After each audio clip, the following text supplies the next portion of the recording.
Love laid bare. Good morning, good afternoon, or good evening, wherever you are in the world. You're through to another episode of Love Laid Bare, and I'm, of course, your host, Dionne. So, guys, it is the third anniversary. Love Laid Bare is 3 years old today. I cannot believe it. I honestly didn't believe that I would be here 3 years later. This very much started off as a kind of a hobby, for me. But it's kind of like grown into something else. I just want to thank, all of the listeners that still continue to support me. Particularly over the last year, my US listeners have really, really grown, as well as Canada as well. I mean, can't forget my UK crew, especially London. You guys kind of show up and rep for me all of the time as well, so thank you all. It's been such a journey. For me, the project was supposed to be more so about myself and me sharing my experiences, just dealing with certain traumas and stuff like that. But I realized that, there's only so much that I'd been through, and there were so many other people that had experiences to share that you guys could find solace with. um so really wanted to bring the kind of healing aspect into the platform, and really incorporate wellness into that as well.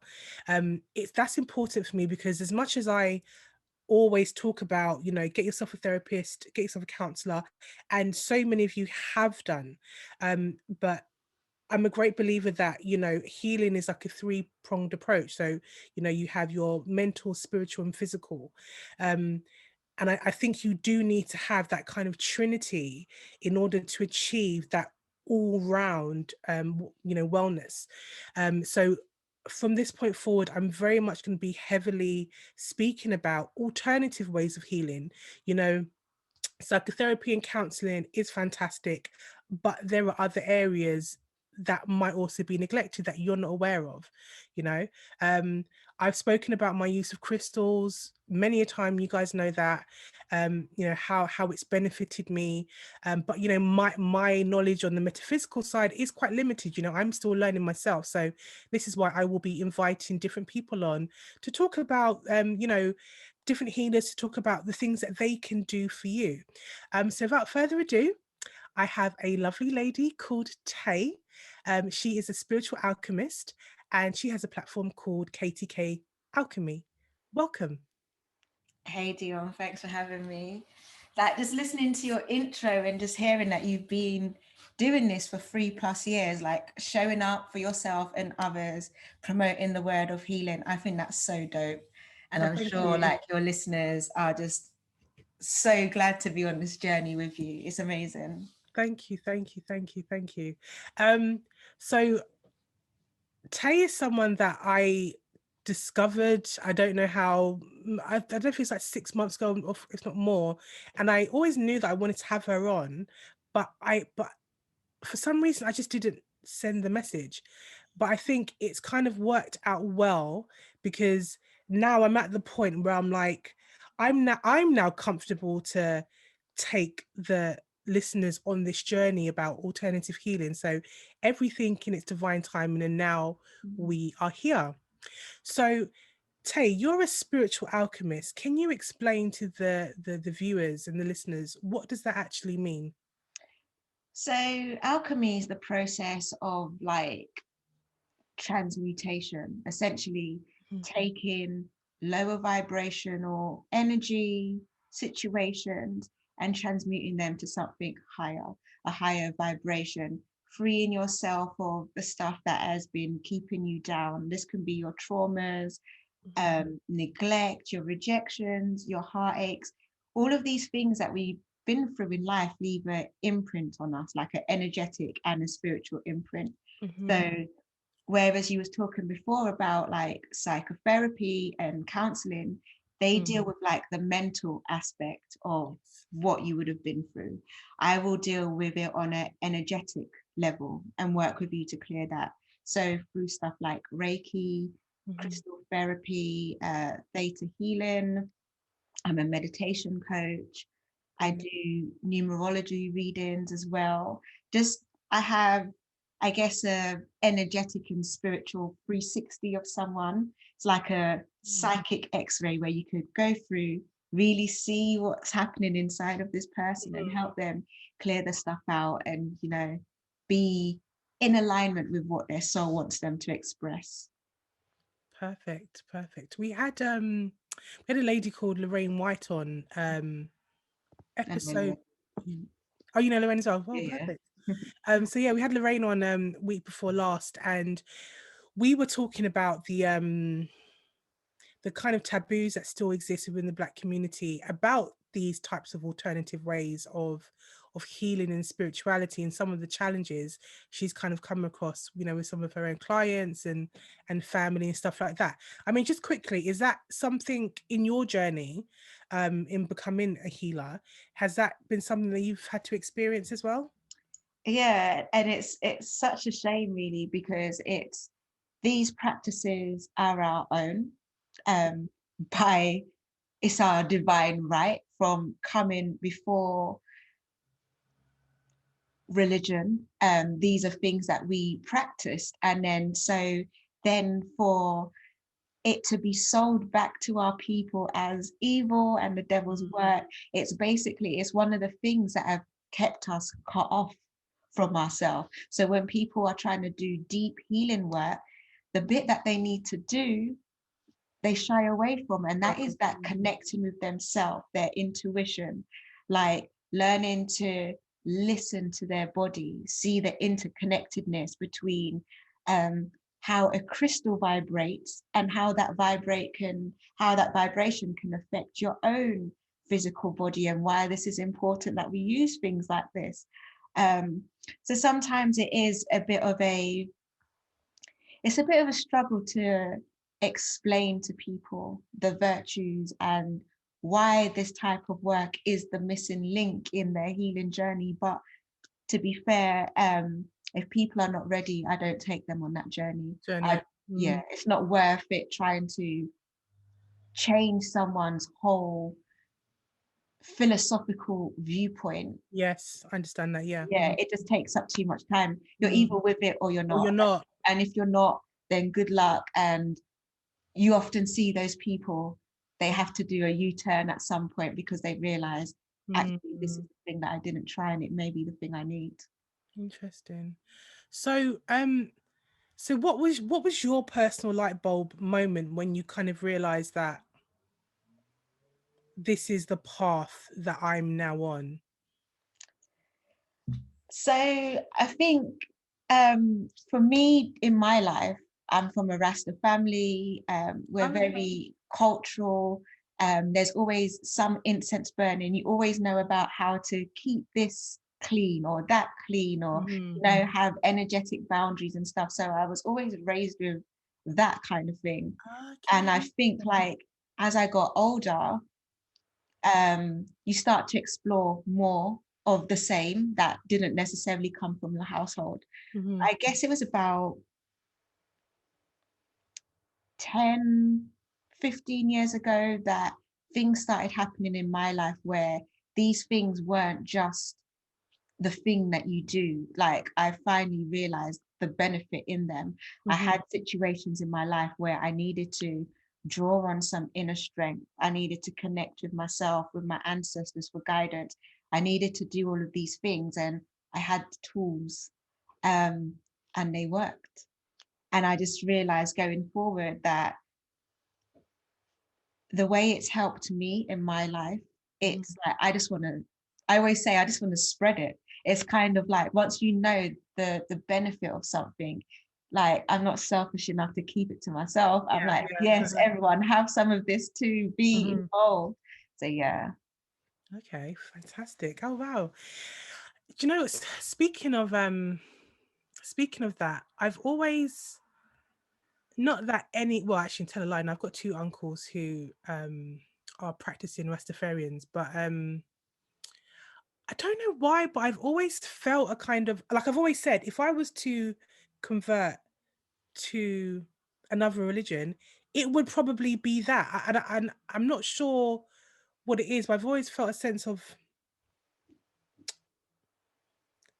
I don't know, like a kind of belonging. So I know I've always said to myself, next time I go to Jamaica, it never happens, but the next time I go, I actually want to, actually spend some time, in like a kind of in that type of space, doing the drumming and just kind of really connecting spiritually. And I am going to do it one day.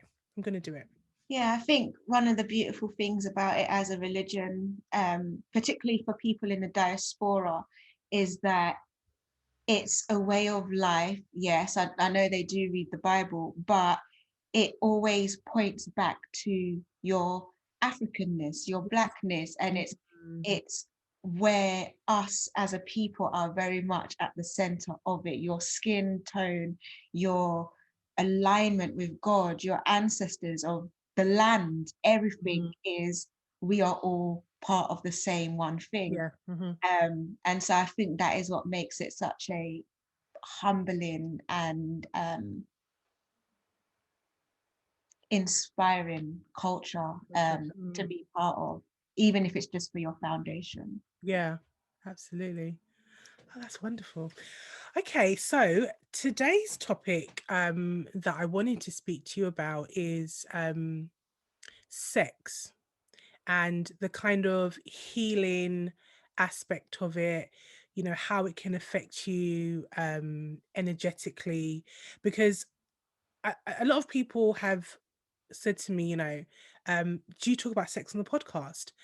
And I'm like, in some aspects, yes, but not really. And the only reason why I haven't at this point is because I don't want to just have a general conversation about sex if it's not actually going to be of any use. There are plenty of podcasts where you can have that kind of girls talk or what have you, or guys talk. um but I wanted, when I do have the conversation about sex, I want it to be a learning experience. I want it to be something that people can actually take away and think about. um I don't necessarily feel like generally there is a lot of conversation about this side of sex. I mean, yes, you hear about soul ties, and we're going to go into that. But actually, what are the consequences of that energetic exchange? And just even let's just take it from a very kind of basic level, because a lot of people won't even necessarily understand that sex is an exchange of energy and what it can kind of do. So um for you, what is your kind of understanding about the kind of the energy side of sex? I've had a lot of thoughts about this over the years, and I'll preface my opinion with this. Um, my experience as a woman, and then stepping into this work, Hmm. the experience of women that I see. Um, Sex is one of those things that is used to keep people in bondage in some respects, just by the very idea of how we promote it and speak about it, particularly as it relates to women. Yes. Hmm. So I have pretty liberal views about sex in as far as it goes spiritually. Yes, 100%. Sex is an energy exchange. Um, a sacred one too, because let's not forget, someone is entering your body or you are entering someone else's body. Life can spawn from that very act. Hmm. So those things are a given, and I think that they should be standalone kind of thing. Yeah. Hmm. However, the way how you view sex will be based on your like cultural upbringing, your religious background, your own experiences of sex, the experiences of your family when it comes to sex. And these are all of the things that get passed down that will shape your views and opinions about what is allowed to happen to your body and what's not allowed to happen to your body. Um, Whether you can be fully expressed or underexpressed, you know Hmm. what I mean? Yeah. And to me, both of those things are trauma responses. Like some people see being underexpressed as virtuous.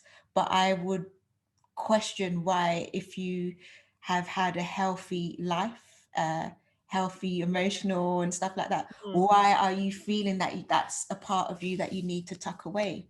So my views on sex as an energy exchange is like, particularly as a woman, treat it like a VIP club, and have like some bouncers on the door, discernment you need to have on the Yeah. door, you need to Mhm. have safety on the door, you need to have like common sense, like, do you know what I mean? And Yeah, if you yeah. are a person that is like entering like this sacred space, like, have the respect of, taking your shoes off, wiping your feet on the mat True. before Yeah, you come yeah, in. yeah. Like, do you know what I mean? Let's just treat each other and ourselves with a degree of, okay, how we would treat our homes at the very least. Yes. Hmm. And then I guess on top of that is, sex is not the only sacred exchange that we have. Like, um how we use our voice, our words are also another avenue for creation. And Very we true. we Yes. use it very freely. We say all of these things very freely. Like, we are Mm. casting spells each time we speak. Speak. Yeah, it's true. Yeah. And we use that very, very freely, and yet we're worried about sex. So, Like, do you know what I mean? Like, our good mind, point. our mind is another avenue for creation. It's how we think, it's how we create. Like, you think, therefore it is. Like, you literally can manifest anything with the power of your mind.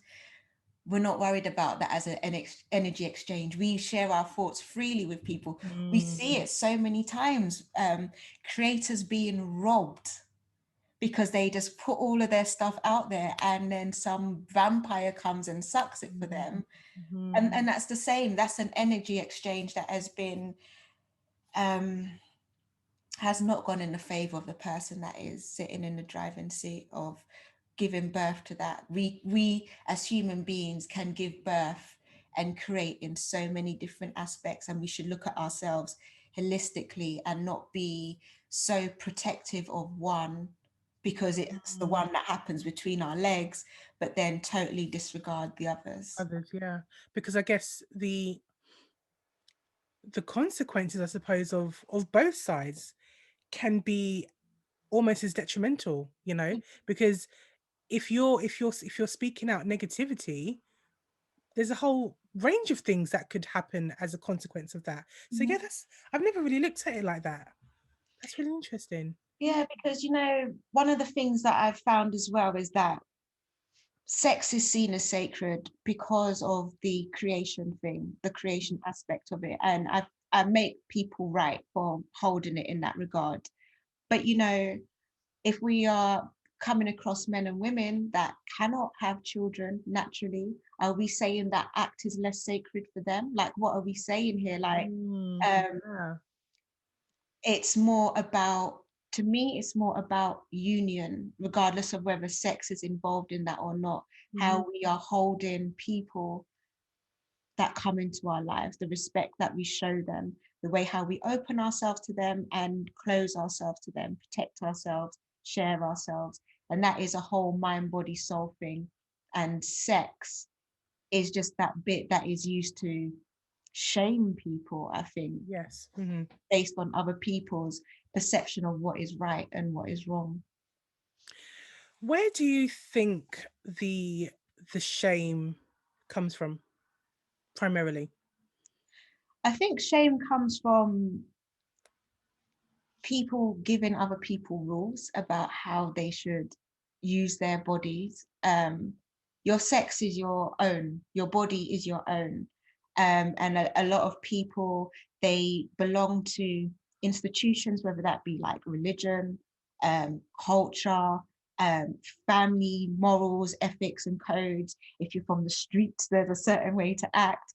And all Mhm. of these things get copy and pasted onto people, that it's not necessarily in alignment with who that person is. It's Yeah. not necessarily how they choose to express themselves.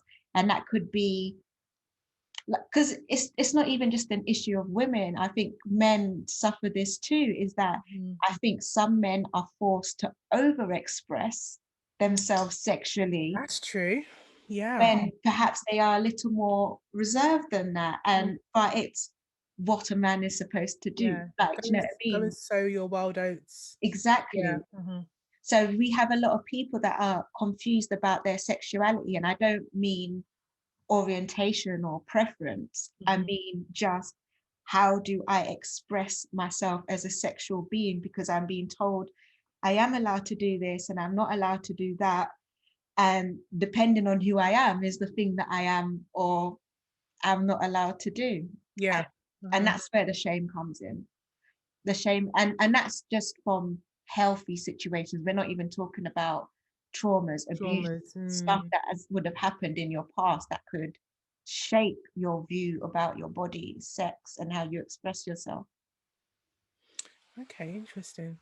So is there energetically speaking, Mm. um so for example, there may be certain sexual acts that um are quite frowned upon or taboo. The thing is, the range is so different depending on who you are and what you're into. But just your own personal experience, yeah, your own personal opinion, I guess. Um, do do certain maybe sexual acts kind of have a lower vibration in compared to others, or yeah. Um, my personal opinion is no. I think that the issue is with sex, the act itself is just um plain. We load it up with all of these types of things. So, Right. like, your sex could be loving, kind, gentle, because that is the intention between Hmm. you and the person that is doing it.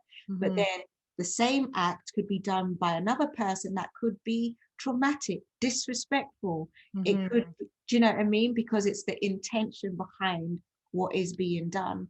I think the sex acts that have a lower vibration is a sex act that you don't want to do, a Oh, I sex act see. that you Right. don't feel comfortable. That is, then your vibration is going to be totally lowered, Uh-huh. 100% lowered. Mm.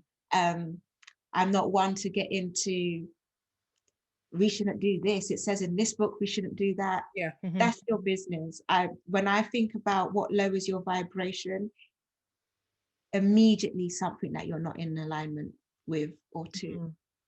And so if you are going to be engaging in something that you're not in alignment with, then expect your vibration to be lowered straight away, Hmm. 100%. And then that's when you start getting the stuff of shame coming into it. Because if afterwards you think, oh gosh, I can't believe I did that, now you've got an imprint of shame on you. Now, when you think about yourself sexually, you have this, I'm a little bit gross because of that thing that I did that I wasn't too in alignment with. And I don't think you can put that down to a particular act. Hmm. So if you aren't kind of spiritually or energetically in tune, how would you know that you're not in alignment with what you're doing? Are there What? any clues or any, Yeah. So for me, it's like, what version of yourself shows up to do this act? Like, if you are in the bedroom and you totally have to divorce yourself from yourself to be able to do these things that you're doing, Mhm, that's not you. Like, there's a difference between role playing because you think it's fun and role playing because this is the only way that I would ever allow myself to do this act, and I'm kind of disassociating myself with it by mhm, pretending to be someone else to do this. Then like, energetically you are saying no, but you're finding little loopholes and wriggle rooms to get through to get this act done. mhm, um I was thinking about this the other day, yeah, in terms of sex and women. Mm-hmm. I think all women have had a situation where they meet a new guy, they have sex with this guy, and all of a sudden they don't feel themselves down there anymore. They may have gone and got checks and told that everything is okay, but they're like, no, something is Yeah. different. Mm-hmm. Energetically, you are not aligned with that person. Your body is literally saying, no more, please, of this person. And so things like this, you need to like really think about. Your Mm. body is literally saying, no, I don't like him. So will Mm. you persevere through that You situation? know what? I had an experience like that. Um, I think I was actually talking to Lorraine about it the other day, actually. I had an experience like that where um after the event, I suddenly had this feeling of anxiety, chaos. Mm-hmm. I just didn't feel settled at all. Like, like I just my body was just all over the place. Yeah. Um, and I didn't sleep, but I literally didn't understand what was going on. But I just knew that I just felt very rattled inside. And I kind of said to myself, okay, well, that's not going to happen again. Um, but then when it did, and the same thing happened again, that's when I knew, like, that's it now, because there's something about your energy that isn't resonating with me anymore, you know. And I I remember I kind of like I kind of spent like the next hour kind of cleansing and meditating and using my crystals just to kind of get myself centered again. Um, and yeah, it was only after then that I kind of felt better, you know. But for me, that was a major like warning sign. You're not going to do that anymore. So yeah, it's interesting you say that. Yeah, because I think like the interesting thing about women, like we will look out for red flags. Like, does he pay on the first date? Does he answer when I phone him? Does he do this? Does he do that? But it's like, hold on, how does my body feel Mm, next to him? Like when he touches me, do I get the creeps or do I get butterflies in my stomach? Like, mm, do I want to inch closer to him? Or do I find myself hanging off the edge of the bed? Like, but some people, they don't really see themselves as energetic beings. So mm, they mhm. they although they understand attraction, they don't pay attention to repulsion, which Yeah. is Mm. on the same, it's the polar opposite, you know what Yes. I mean? Yeah. Mhm. And so you need to pay more attention to these little things that happen to yourself. I always say though, what version of you shows up when you meet this person? Do you feel like you have to put on a character? And this isn't just even about sex, but do you feel like you have to put on a character to be able to be in this person's presence? Are there things that are really important to you, morally, ethically, that Mm. you find that you have to pack away to stay in a situation with this person? And when those kind of things start happening, you know that this isn't the person for you. You can Mm. push ahead, but the consequences won't be like to your benefit. Yeah. So what about people who might say maybe like not necessarily a sex addict per se, but maybe someone who just is I guess very highly sexed, and for them they just feel that connection with everybody and they just feel amazing with everyone. Is there is how would they identify that maybe there is something wrong, or maybe there isn't? Do you know what I mean? Yeah, I was thinking about this because when we speak about people that are overly expressed, that would be like a sex addict. Hmm. And then you have someone that is underexpressed, which would probably be someone that is celibate. And it's like, okay, how are we judging which of these acts are fine? In the case of the sex addict, if they get up in the morning and they feel like, yuck, what have I just done again? If they find themselves doing things that is stepping outside of themselves and their usual character just to get sex, Mhm. just to have someone in their bed, then that is actually an issue. If they find themselves lying to people to get them into their bedroom, Mhm. it's a moralistic thing, isn't it? Because it's like, how do you decide too much sex is too much sex? Mm. Yeah. And I think a lot of people um like to stand up there with all the answers, but I've realized since doing this work that there's certain questions that you have the answer to that are only based on your own morals. They're only based on your own cultural upbringing, your own ethics, your own interpretation of religion or spirituality. They are not necessarily the law. I think there's things that Yeah. we Mhm. all agree on in terms of like abuse, but how everyone else navigates consensual sex, I don't think that there is any hard and fast. And it always interests me, the people that speak with such authorities on these subjects, that Mhm. it's really what you're telling me is that you live your life in this particular way and you are saying that you wish everyone else would live your life in the same way too. And oftentimes as well, I mean, you know, you have, for example, certain higher up figures in the church who will tell their congregation. I mean, I can speak about the church because that's all, you know, that's my background, that's where I come from.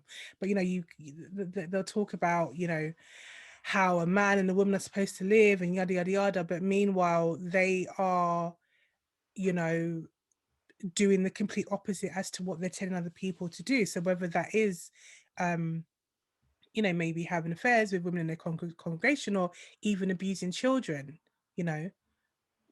So sometimes I kind of feel like, I just feel like spiritually it's very important for people to embark on their own journey, Yes.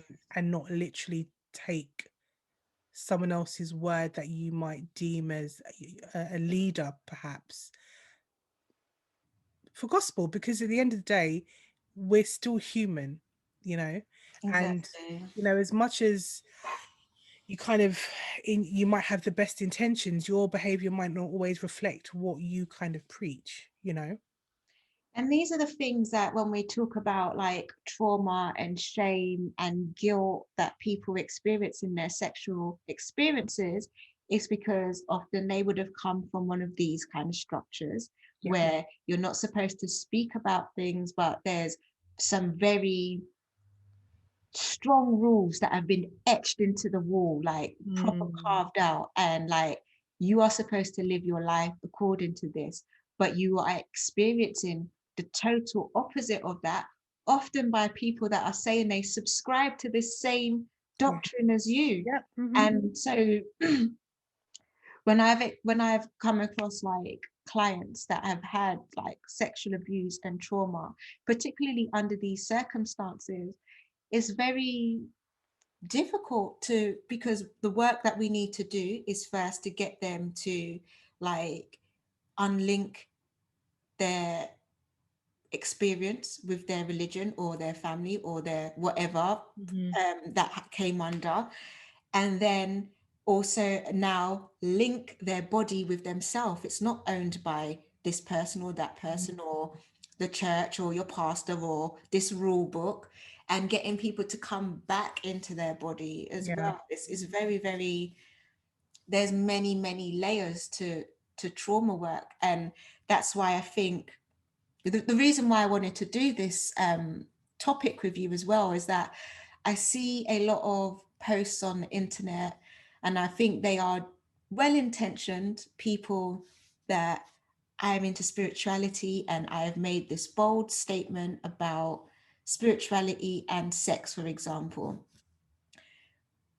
But they're not practitioners, they're not working with people, they're not seeing the impact of what traumas can do and just these statements that they throw out there. It's like when people make statements about anxiety or depression, all you got to do is just get out of bed. And it's like, no, No, it's not that simple. Yeah. it's much deeper than that.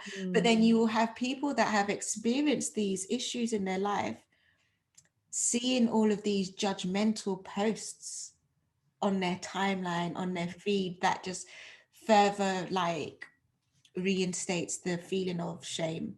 So I just wanted to come on a platform like this and just say that, you know, your body is your own, your sex is your own, and you can reclaim it after trauma, and you do not have to be subjugated to a stranger's opinions anymore.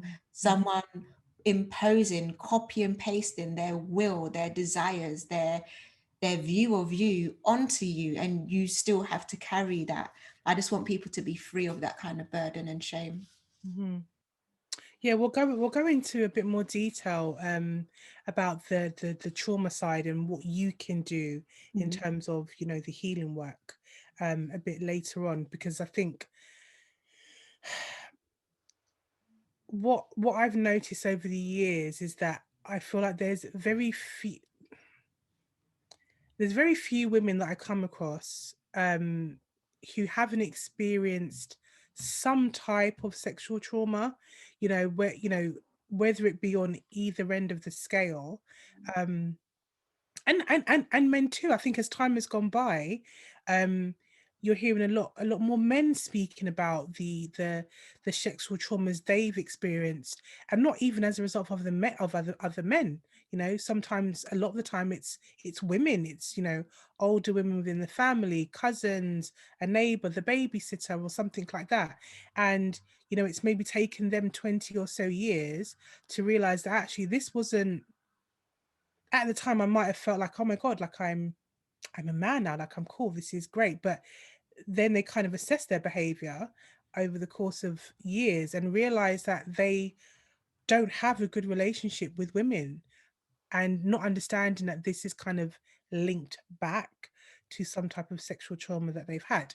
But we will go there a bit later. Um, Obviously everything is energies, and we know that, right? So, you know, for example, you have like some sports men, so whether they be boxers or stuff like that, and they would say that they wouldn't for example have sex or maybe masturbate before the day before, a few days before, or a week before having you know, having a fight or a game, because they felt that it lessened, I don't know, their energy or something like that. In your personal opinion, do, obviously I guess male male sexual fluids do contain life force, because obviously there are live sperm in there. Um Energetically, I guess my question is, do women's sexual fluids hold the same type of energy, life force? And how would you kind of explain that to like the listeners? I wouldn't put it necessarily down to like the fluids, but definitely the act and the orgasm has you will be expending energy. And I've always found it so like fascinating when I see these posts on the internet. Men, you know, you're having sex and you're just giving away all your life force to these women, and they're just taking it. And it's like, well, it is like a two-way street Street, yeah. kind of thing. Just because you physically ejaculate doesn't mean that a woman being involved in that act is not also expending her creative energy, let's say, Mm, um, in the same way. Like I said, the woman's hosting the party. Do you know what I mean? true, true. Think about what happens like when you've got people, when you've got guests round.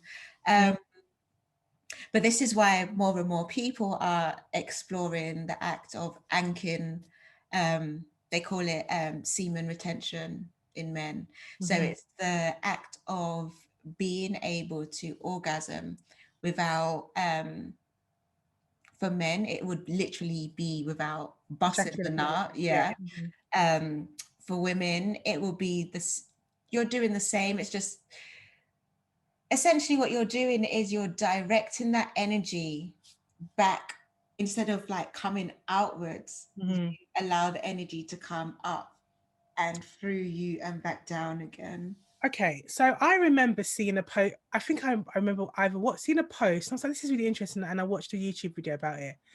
And I was like, "But how? But how would you? But how do you do that? Is it more like a visualization?" So like I can't speak to like how men do it. Like I've read books, but it's just one of those things when you don't have the anatomy, I can imagine as much as I want, but I can still never grasp this is how it would happen in men. With women, have you ever like, it takes practice, I would say, Mhm. for a start, but have you ever like been on the brink of orgasm and stopped yourself? Yeah. Hmm. So I would say it's kind of like that. So you practice doing that, but instead of just like allowing it to stop, you do try and control your energy so that you can feel it running through your body. I've done it a few times successfully, other times Okay. not so. It's Okay, so it's hard. not a visualization thing. So it's an actual. It's an actual. It is an actual thing. Because Yeah, oh wow. Okay. Okay. Right. you could practice. It's a very good activity to practice alone. Um, Particularly like of women that have had like sexual trauma or not necessarily sexual trauma, but relationship trauma, and they're not ready to share their body with someone else again. They can share themselves with themselves and explore themselves in that kind of way. Is pretty cool to do. And you are just reusing your energy. You've created a vast amount of energy Mm-hmm. that you then redistribute back throughout your body. So what are the benefits of doing that? Of redirecting that energy back into yourself? It is, they're not wasting it. It's like you've created energy that is like times a million. And now you are absorbing that back inside of you and distributing it throughout your chakras. So your chakras are being energized, cleansed, they're popped open now. Like Mm-hmm. the rest of your body, your cells are tingling with this energy. It's basically like having sunbathing in your own energy field. Energy. Wow. Yeah, Okay. yeah. That sounds pretty good. No, I but, mean, but this is something that men can also do as well. men can do it as well, but with men, the reason why I say I can't speak for men, I can tell you how I would, if I was explaining how to do it as a woman, I would tell you that's how you Mhm. do it. But Yeah. with men, they have the whole added thing of not allowing the semen to come out. And Right. I don't have the anatomy to even comprehend what you would start to do to like shut off that pipe, if that makes sense. Yeah, yeah, So yeah. Uh-huh. yeah. So, so for example, like some people, what do they call it, after nut clarity? Yeah. Which I do believe to be a thing, by the way. Yeah, I believe it to be a thing too. Um, is that another way of you knowing that you're not in alignment because after the act, you're kind of a bit like you maybe have that empty feeling or that kind of like, why did I do that? And I guess it is the message maybe confusing because perhaps, at the time and the build up and within it, the energy is great, the exchange is amazing, but then afterwards you're kind of like, oh, is that another key kind of, I guess, symptom of the fact that that this isn't really for you? Yeah, I think so. And I think as well, it can be, what have you loaded that act up with? Like sometimes it is just you climax, but it's actually quite anticlimactic because you had all of these expectations of what the sex is going to be like, what this was going to mean for you. Because I don't think like most people that when they've had the most amazing sex in the world for themselves, straight away afterwards, they're like, why did I do that? Unless there's other things like guilt, perhaps they're cheating on a partner or blah, blah, blah, blah, blah. But it's usually because I didn't end up feeling the way that I expected to feel after doing this act. I was more emotionally invested or mentally invested than I believed I was. I thought I was just physically invested. And that's why I've done the physical and I still haven't been satisfied by this act.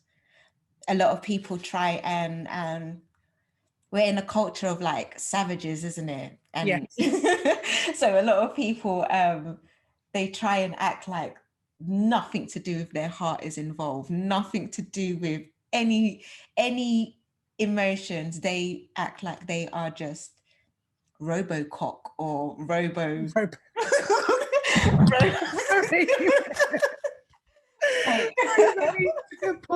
kick over my pop-ups stand. But yeah, they act like that, you know, there's nothing going on under the surface for me. I am just moving militant, smash them, leave them. Women are even acting this way. And I'm not saying there's anything right or wrong with it, but it's the only thing I would say is be truthful with yourself. Because if there are, this is where that a lot of the energy is expended in sex as well. It is everything that you've done to chase, to get the person into your bed. It is the wooing, the pretending, all of these emotional, psychological, sometimes sex is like a psychological warfare. It can be emotional warfare, all of these things just to get to this act. And so that's why I say sometimes like when people put so much onus on the sex, it's not the sex, it's everything that's happened up until that point to allow the sex to happen. And then it is your intention for that person while you're having sex. If all your intentions is love and kindness, that's going to be the situation it is. If you just want to be an abuser and all of the other stuff, that is what's going to manifest during the act of sex. Okay. I would say that there are things like I don't have much experience with healing men in this kind of way, which is a shame. I would like to work with more brothers and just, you know, because I believe a lot of our men are carrying around a lot of shame, a lot of guilt, a lot of insecurities and hurt that has been as a result of either consensual sex or traumatic, abusive sex that has happened to them throughout their lifetime. And because they are carrying this, they are then entering relations with women and some of these things are rubbing off. So it'd be nice to like knowing that essentially healing the man is healing a woman as well, you know? Yes. So I don't really have that much experience with healing men, but with women, I would definitely say it's more about coming back into your body, coming back into yourself. A lot of women have been through stuff and I see it all the time. And then they stop trying to look nice because they think that's safer for them. If they are not seen as attractive, they won't attract the same kind of trauma. They try and really get rid of all of their sensuality, their goddess energy, but that is actually like a battery pack. And so you ripped out your own battery pack and then you wonder why your spirit is not firing up the way it used to be. So it's about getting back into your body, seeing yourself the way how you want to see yourself, not through the eyes of a perpetrator or an evil ex or, you know, like just those idiots on the corner that like to catcall women, but just understanding that your sexuality, your sensuality, all of these things you own. They're yours. Mm-hmm. You can share them with other people if you like, but it's still yours. It's not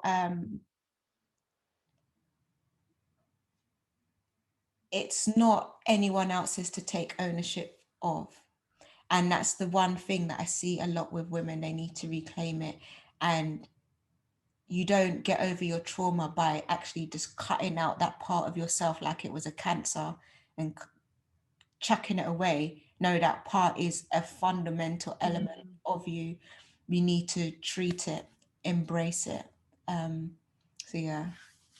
Because isn't that kind of, because they call it the sacral chakra, isn't it? Mm-hmm. And that's where you kind of, your creative side comes from. Yeah. So if you're, I guess if you're kind of like kind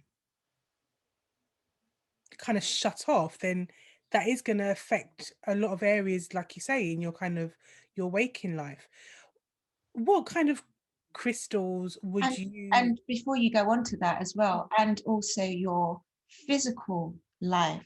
Remember, we're women with a womb space. So if you are walking around kind of begrudging that space, having negative feelings about that space, like cussing that space, not wanting any parts of that space, you can't be surprised if you end up with horrendous period pains. You can't be surprised if you find yourself with womb health issues.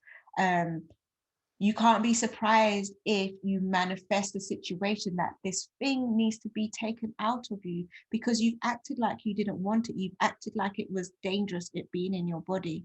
So we need to make sure that we're embracing all parts of ourselves and holding ourselves in in our in our divine glory, and that is every single part of us, from toenails, womb, to your split ends at the end of your hair. Like, do you know what I mean? I think you just said something really powerful there, that I think is going to probably hit home for a lot of people, because I don't think that people would necessarily link those things at all. So in terms of womb health and you kind of disregarding that space and the energy, that is, goodness me, that's the whole podcast in itself. No, it is. And it's like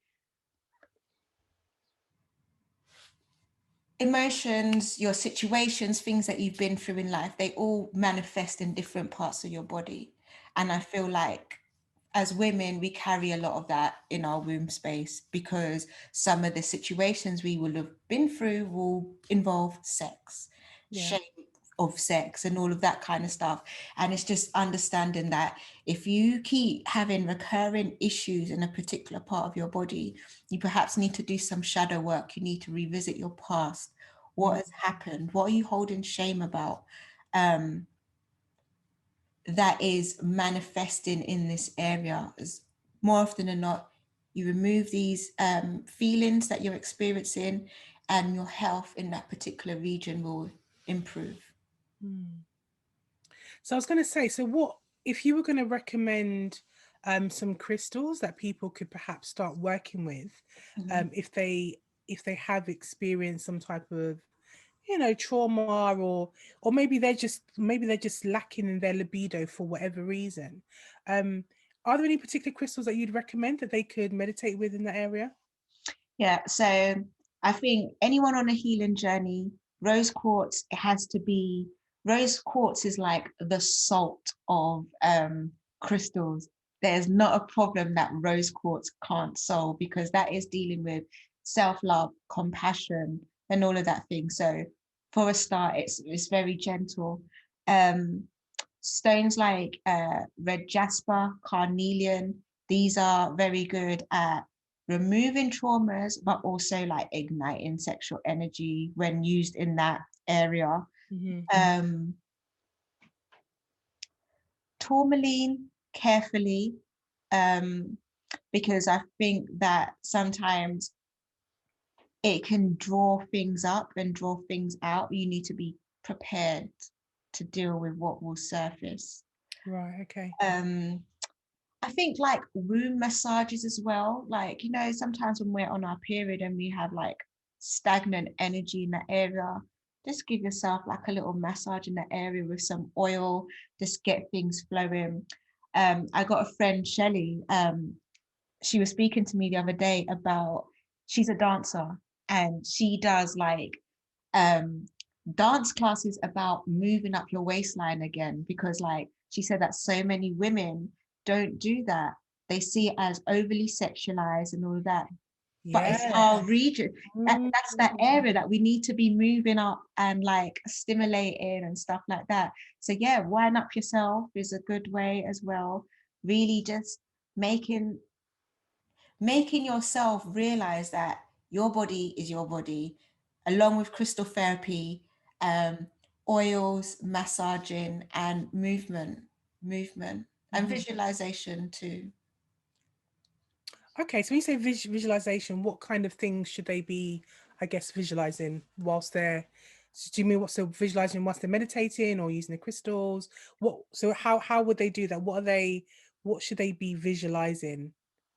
Okay, so like if we're talking about, so say we're dealing with someone that has probably done a lot of the work that they need to do. They've uncovered some of their issues. They're working through them in whatever medium, psychotherapy or with someone like me. They want to do homeworky bits in between.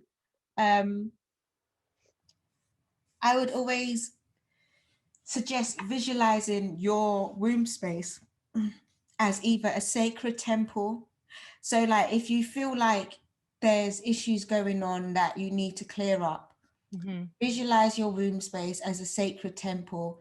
And actually, you see yourself going through that temple, clearing up the stuff that doesn't need to be there, making it, you will see, like if you allow yourself to go into like a deep enough meditation, you will be guided to the parts that need your attention. And you may see, like, I don't know, pictures of people on the wall. You may see that there's like fruits that are rotten that you need to clean up. It's a temple. You may need to realize that I need to light some incense here, but you need to take care of that temple in that space that you see. Or visualize it as a garden. That's another pretty one to do as well. Okay. Yeah, you see this as a garden, you see it flourishing, you see it, you know, beautiful colors, beautiful flowers. It smells lovely. It looks lovely. Like there's no weeds in here. There's no nothing. This is just like a beautiful space. And these kind of things, they link with your mind.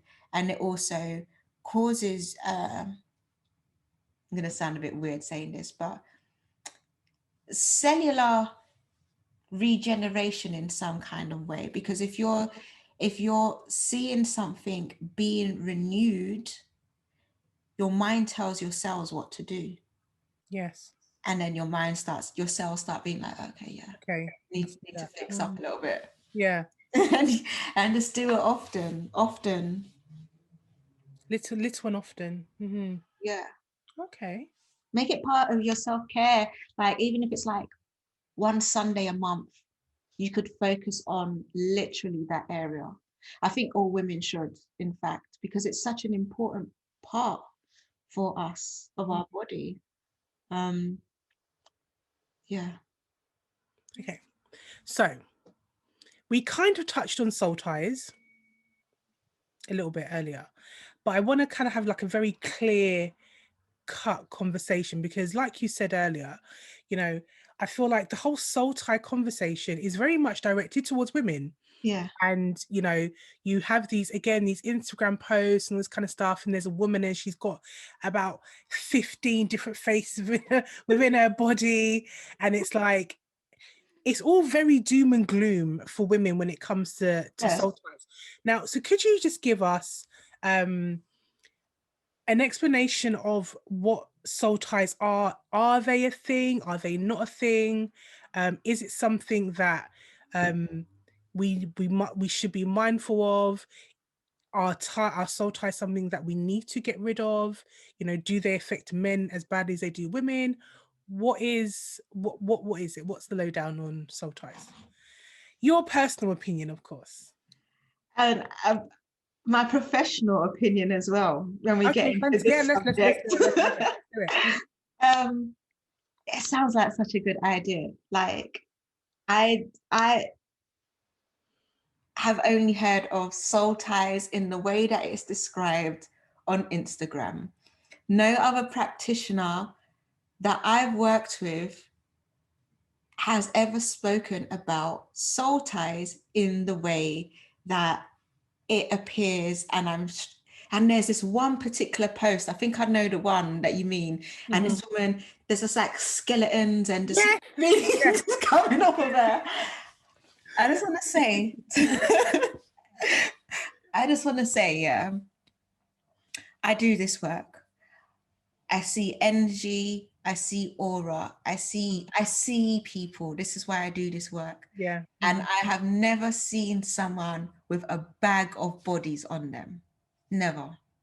No one, no other practitioner that I work with that I trust has a gift to see people in this way. I'm not just talking about people who read books, Mhm. watch couple YouTube videos and are now spiritualists and they are practitioners. I'm talking about people who can see Mhm. energetically.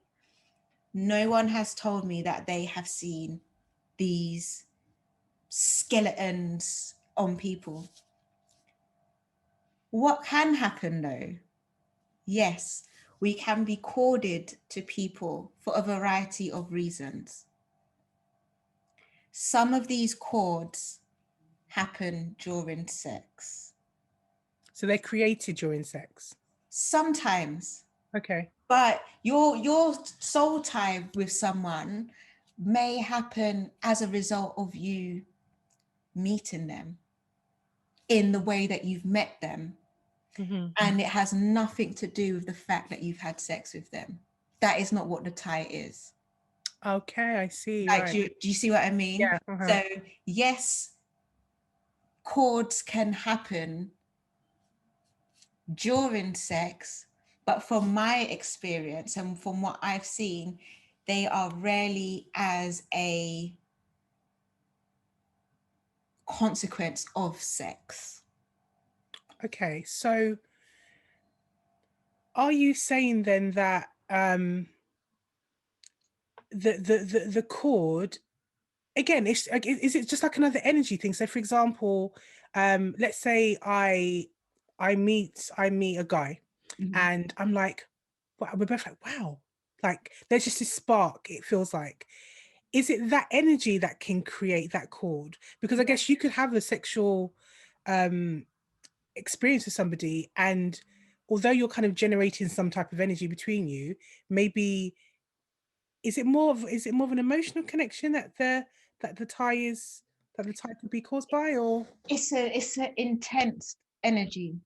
It's an intense energy that creates that cord. So it could be emotional, both in the positive and the negative. Mhm. Um, it could be psychological, because to be fair, we also have cords to things, places. And Ah, so, like, it's whatever you have, something has evoked a strong level of energy for you to be attached to this thing. It's an right. attachment. Hmm. Um, and that's why I'm saying soul ties can happen. But I don't even call them soul ties. That's Instagram. Yeah. Cords. Cords can happen because sometimes these cords are not even to your soul.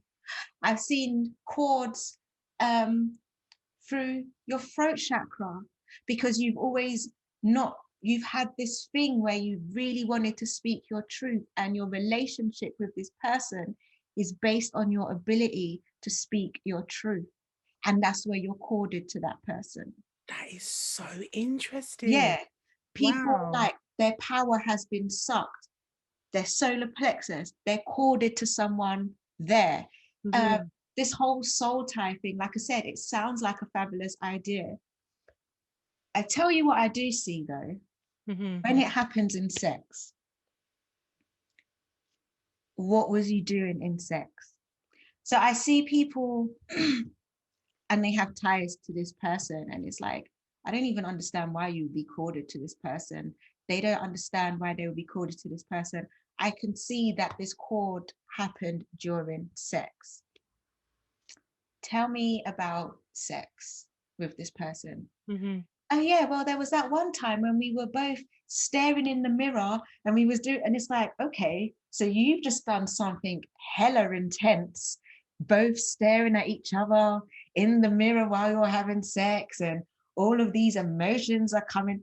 That's why you're called it to this person. You just created like a super intense situation. Okay, so what's okay? So does the mirror amplify? In some instances, yes. In that particular instance, especially like if you think about it, how this person was describing it to me, them and this person were looking at each other's eyes through the mirror. It's like they created some, I don't want to call it like a portal, but they generated such a vast amount of energy between the two of them that was intense enough. I see. and Okay. and so that moment, the intensity of staring at someone's eyes for the duration of your sex through a mirror, it was kind of like a spell that they had unwittingly cast between the two of themselves. Interesting. I've Wow. seen it a lot in women where it is not the sex, but it's happened during sex where they have made promises. Yes, I will be yours forever. I want you, no one else. Yes, I am yours. Yeah, these are the things. It's not the sex, it's the promises, the oaths. It's like the vows that you are making during sex. This is what's happening. And it's just like, after I started doing this work here, I just thought, no one better not ask me no questions during sex, because That's it. Because I am not signing no contract. oh my god. But that's what's happening. Energetically, you are open, you are at your most high, you're especially if you're having the type of sex that you want, you are operating in your truth, you're vibrating at your highest level. Everything that happens in this moment will be true. So when this man asks you, are you mine forever? Yes. And then you and this guy split up, and then you wonder why you can't meet another guy. You signed a contract energetically. Okay, this is stress pay.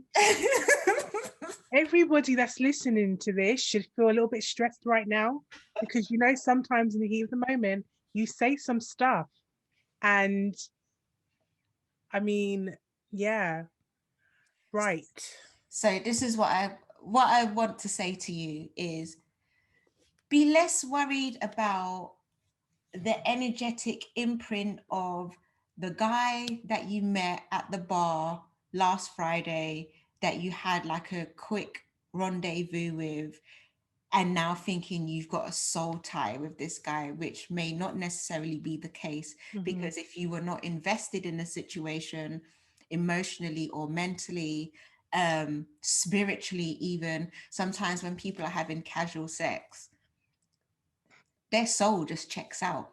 This ain't my home at the moment. Yeah. So there's nothing even there to like make this something that sticks on you. Mm-hmm.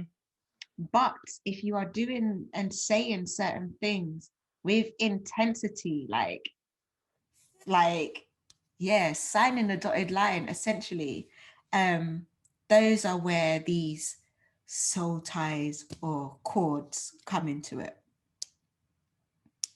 But you won't, like I said, like I've done work with people and I've never seen like a bag of bodies on people. I've seen more often than people that they have slept with, it's mum, dad. It is like a family member, a friend, a situation, like these things that they can't let go of. It's not you just walk through life and then you just bump into people and then you've got Yeah. them, them on you. There are other ways that you can lose fragments of your soul and have your have other people's soul fragments deposited on you, But again, that's not necessarily during sex. People say it happens during sex, and that just makes it sound scary and dirty. Yes. But there are more ways that that can happen, and it's more a case of people not knowing how to take care of their energetic hygiene, more than engaging in illicit acts. That means now they have these deposits of people on them. People on them. Yeah. Wow. So do you see any cords on me attached to anyone? I haven't tuned into you because I didn't have your permission, and I think the other day someone invited me on a live to do a reading on them, and I'm like, yeah, and I'm starting to talk the things now, and they're like, oh wait, hold on, I don't want to Don't go too far, girl. So if you wanted to do a session after this, I'll be happy to do something like that with you, but for your privacy and stuff. Yeah. Yeah, I think I might take you up on that actually. Yeah, that was interesting. Guys, just reiterate again, just be careful what you agree to. If a guy says, is this mine? Think carefully before you answer that question, because you could be signing a contract. Yeah. So what if you signed like multiple contracts? Supposing you say this to every single guy because it's just a nice thing to say when you're in the heat of the moment. But I guess you said it depends on the intensity levels and all that. Intensity levels and stuff like that. And I think, so now we look at it from the other side as well, because you could be courted to someone and, they could be doing everything they can to shake this off because they don't want it. Like, they can feel that there's an attachment between you and them that they dissolve with their willpower. Like, nah, they're able to move on. But you still got your cord there flapping in the wind, looking for any instance to reattach itself. But then you will have like the people that want to cash in on the contract. And I think if people are just really honest with themselves and they think about the type of things that have gone wrong in their relationships, and they think about the vows, the promises, the oaths that they've made, not just during sex, but just in general with ex-partners, I think they would start to realize that these are the things that go wrong. Like, they are now finding it hard to have anyone else get close to them, or they are finding it hard to be intimate with anyone else because they've said it belongs to someone else. Or like these little things. And then you can track back and you can realize, okay, these are the kind of conversations that I've been having with the men or women or whoever you are with.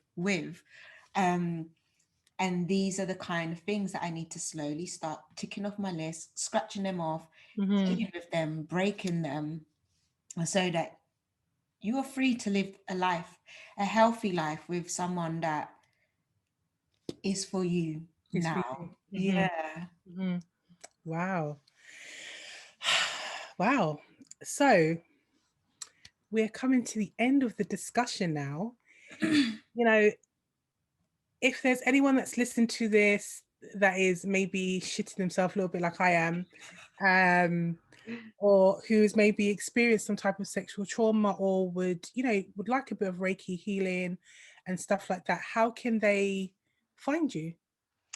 I would say hit me up on Instagram at KTK Alchemy. Also my website, www.ktkalchemy.com. I would say don't be scared. Don't be scared. It's just operating with awareness. And once you operate in awareness as well, that is part of the battle over. But yeah, holler at me for cord removals, this kind of deeper level work, tracking back to healing inner child work, looking on a DNA level, what is past life stuff? Some of the stuff that we carry as women in particular are not even ours. It can be ancestral stuff as well that has come down through the line, and someone has to be the one to confront it and break it. When you do, you send that healing all the way back through your bloodline to your ancestors as well.